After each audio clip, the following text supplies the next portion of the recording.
And we'll be introducing you to the therapist who likes to, quite literally, sweep people off their feet. This week on Good For You, Ken takes a look at some of the more way-out alternative therapies on offer, and this week he's looked at one of the strangest. It all takes place in an art gallery in Southampton. No, it's not a living sculpture. Believe it or not, it's a new therapy. It's called acrosage, short for acrobatic massage. And for the last 2 years, Paul Terrell, he's the one underneath, has been holding people upside down and massaging them with his hands and feet. If I can just interrupt while you're hanging around, why do you actually need to do this upside down? The basis of this technique is the inversion posture, and it has all the advantages that the yogis say about being inverted, bringing a increased supply of blood to the lungs and distributing the freshly oxygenated blood around the body, and particularly to the brain and the eyes. Well, the freshly oxygenated blood has gone right to my head. Can we just stand up and carry on this interview? Right. Can anyone actually do this? I mean, presumably you have to be ultra fit to hang upside down. No, you don't. My weight limit is about 17.5 stone. That's what I can manage right now.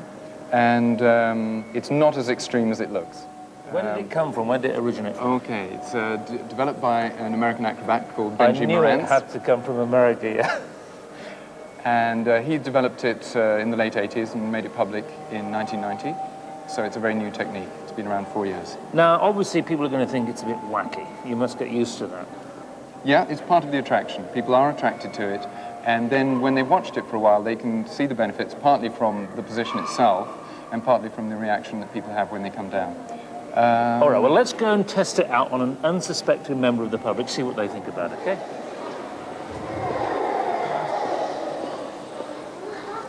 Excuse me, sir? Yeah. You look an adventurous sort of chap. Can I interest you in a spot of upside-down massaging? Yeah, okay then, yeah. All right, follow me. Thanks. To the front. Bring them all the way over. Now, our fearless volunteer, Mark, didn't look quite as graceful as Paul's original partner. They're at your ankles. But after a 10-minute session, he seemed to get used to the idea of being massaged upside down. Now bend your knees and come down. And by the time he eventually came back to earth, I think he was quite taken by this acrosage lark. Hello, Mark. You haven't fallen asleep, have you? What was that like for you, then? It was really good, yeah, it's different. It was an experience. But could you feel the positive benefits, the alpha waves? Yeah, I could, yeah. It was different. It was, like I say, it was different, and different movements, and being sort of in different angles and that. It was good. So now on a Friday night when you're all stressed out after a hard week at work, you're going to go and try some acrosage? Yeah, I think so, yeah. Right, OK. Jolly good.